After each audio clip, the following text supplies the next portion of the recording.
Halo teman-teman, dalam video ini saya akan menjelaskan bagaimana kita bisa menggunakan OBS Browser Plus yang diinstal pada komputer kita untuk melakukan upload file ke Bucket Object Storage Service atau OBS, melakukan download file dari Bucket OBS, dan mengelola file dan folder yang ada di Bucket OBS. Untuk penjelasan dalam video ini, saya telah memiliki Bucket OBS dalam akun Huawei Cloud saya. Jika teman-teman belum memiliki Bucket OBS, sebaiknya teman-teman buat dulu. Teman-teman bisa menonton video saya mengenai cara membuat Bucket OBS dan melakukan upload file ke Bucket OBS. Selain itu, saya juga menggunakan akun user yang saya telah buat melalui Identity and Access Management. Jika teman-teman hanya memiliki akun utama, sebaiknya teman-teman membuat akun tambahan IAM user melalui Identity and Access Management. Teman-teman bisa menonton video saya mengenai cara menambahkan user melalui Identity and Access Management.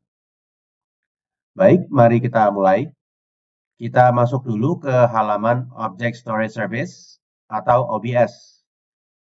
Kita bisa mencari pilihan menu OBS pada sidebar menu, atau pada kotak mesin pencarian, kita masukkan kata kunci, misalnya Object atau OBS. Kita klik Object Storage Service.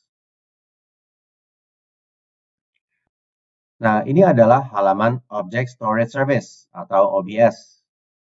Untuk menggunakan OBS Browser Plus, kita perlu mendownload aplikasi ini dan menginstal aplikasi pada komputer kita. Klik tombol download. Lalu kita melihat halaman Service Tools untuk OBS. Di bagian kanan bawah ada OBS Browser Plus Tool. Di sini ada tautan doc untuk dokumentasi penggunaan OBS Browser Plus.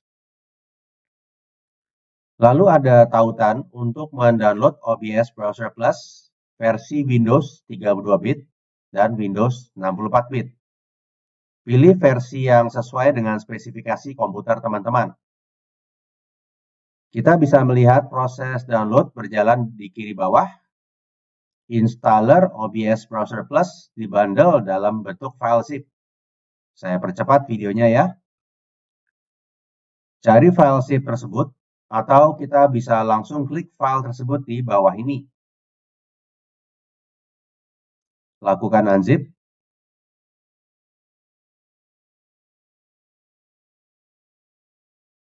Install installernya.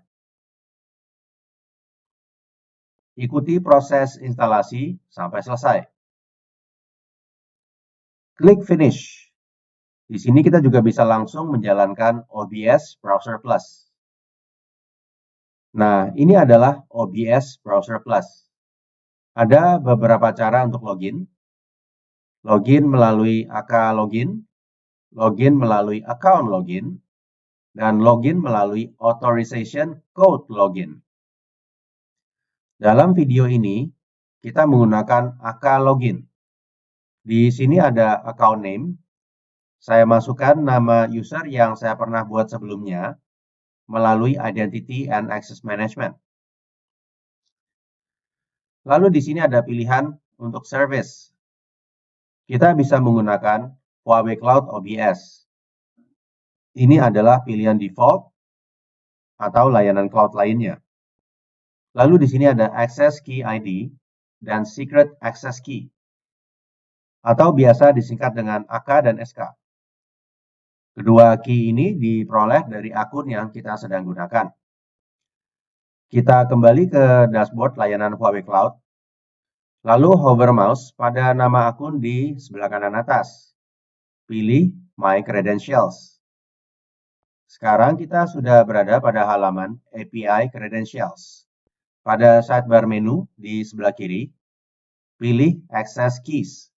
Sekarang kita berada pada halaman Access Keys. Klik tombol Create Access Key. muncul tampilan window kecil di mana kita bisa mengisi deskripsi untuk key tersebut. Deskripsi ini sangat berguna apabila kita perlu mengingat mengapa kita membuat key ini. Klik OK untuk melanjutkan. Muncul pesan bahwa access key berhasil dibuat. Kita juga bisa langsung mendownload key tersebut. Klik download.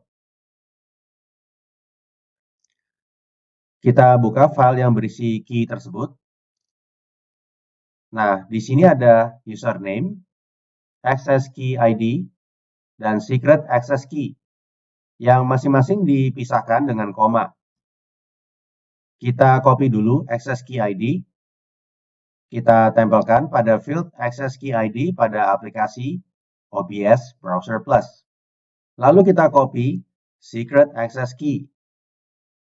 Tempelkan pada field secret access key.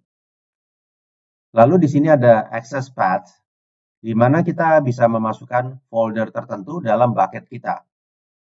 Untuk sekarang ini, kita kosongkan dulu. Lalu di sini ada checkbox, remember my access keys, untuk menyimpan semua informasi yang kita telah masukkan di sini.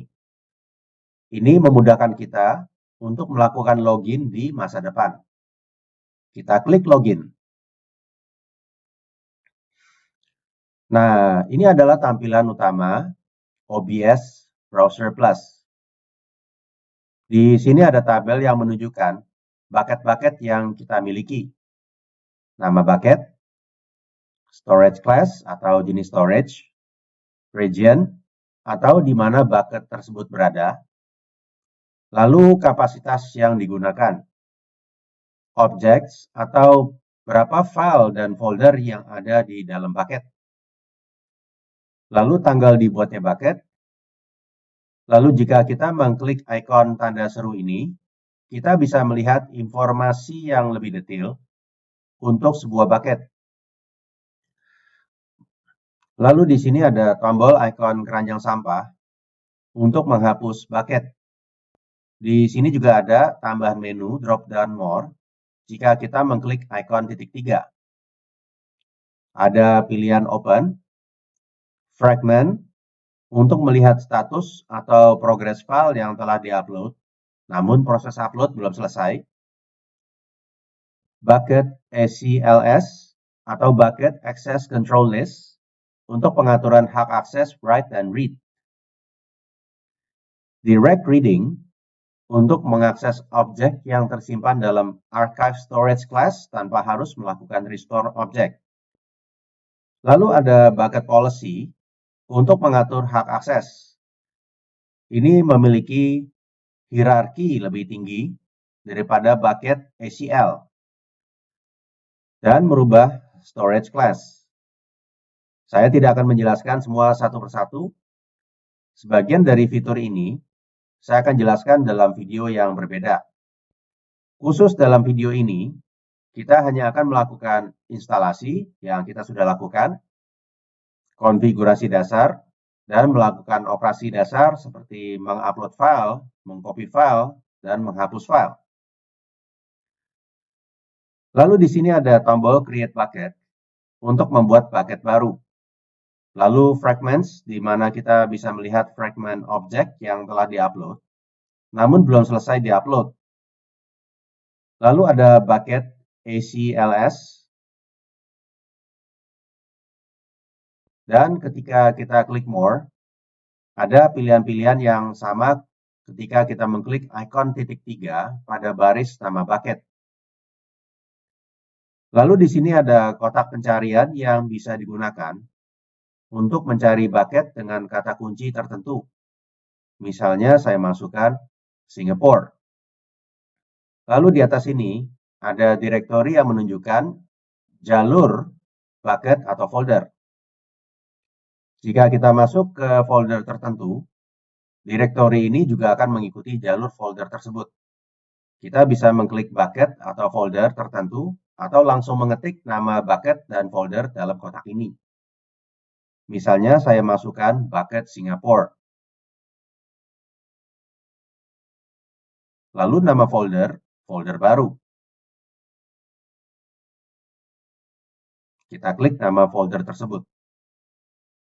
Nah, kita juga bisa menyimpan jalur bucket dan folder sebagai jalur direktori favorit agar mempermudah kita untuk menggunakan jalur tersebut di masa depan. Di sini ada ikon bintang, kita klik ikon tersebut. Lalu kita klik tombol favorites di atas, kita bisa melihat path atau jalur yang kita baru saja simpan sebagai favorit. Lalu ada settings untuk melakukan berbagai macam konfigurasi. Basic configurations, network, dan advanced settings. Dalam video ini, kita hanya akan melakukan basic configuration atau konfigurasi dasar. Pengaturan network dan advanced settings akan dibahas dalam video yang berbeda.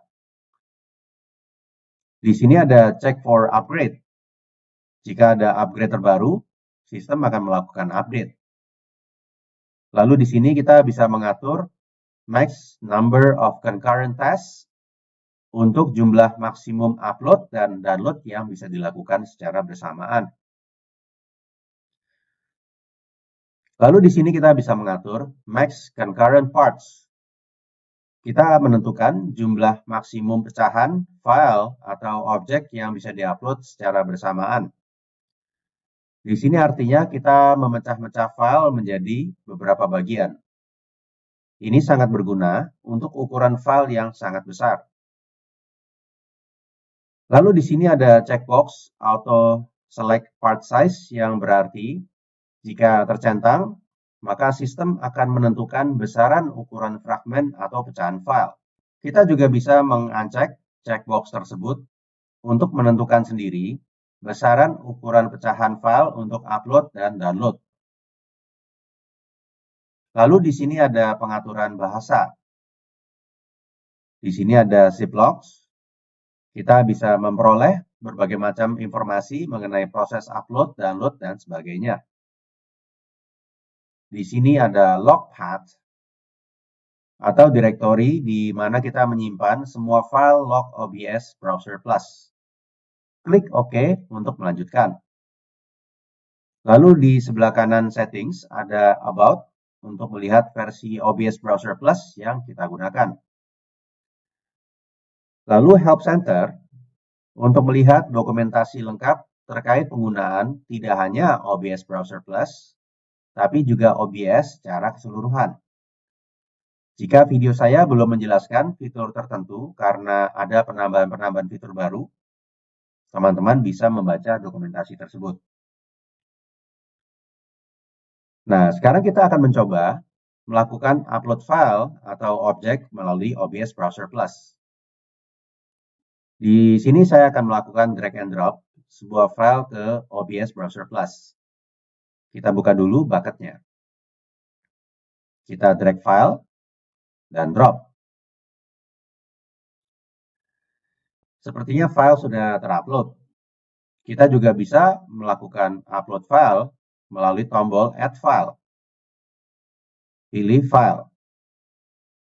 Nama file akan masuk ke kotak dialog Upload. Klik OK untuk melanjutkan. Nah, sepertinya berhasil. Lalu kita lakukan Upload Folder. Klik Upload. Klik Folder. Muncul konfirmasi apakah kita ingin mengupload folder tersebut. Klik Yes. Proses upload berjalan. Ada satu file yang sudah masuk. Kita bisa cek progres melalui Task Management. Nah, di sini ada satu file yang masih dalam proses upload. Sudah selesai ya. Pada tahap ini ditampilkan kita telah berhasil mengupload 2 file dan 1 folder. File dan folder dianggap sebagai objek. Selain itu, di Task Management ada pending, suspended, restoring, dan failed. Lalu kita akan mencoba mengcopy file dari satu tempat ke tempat lainnya. Misalnya, saya akan mengcopy dua file ini. Klik copy. Akan muncul tombol tambahan paste dengan angka dalam kurung. Angka 2 di sini menunjukkan bahwa kita telah mengcopy dua file. Kita akan pindahkan ke lapisan bucket. Klik paste. Klik yes. Lalu kita bisa menghapus file yang ada di folder sebelumnya. Centang dua file tersebut. Klik more. Klik delete. Klik yes. Lalu di sidebar menu ini ada juga parallel file system, external bucket, dan auto upload. Saya akan bahas fitur-fitur ini dalam video yang berbeda. Sekian dulu teman-teman, terima kasih sudah menonton video ini. Jika ada pertanyaan, silakan isi kolom komentar di bawah video atau mengirim email melalui alamat email yang tertera di deskripsi. Selamat mencoba!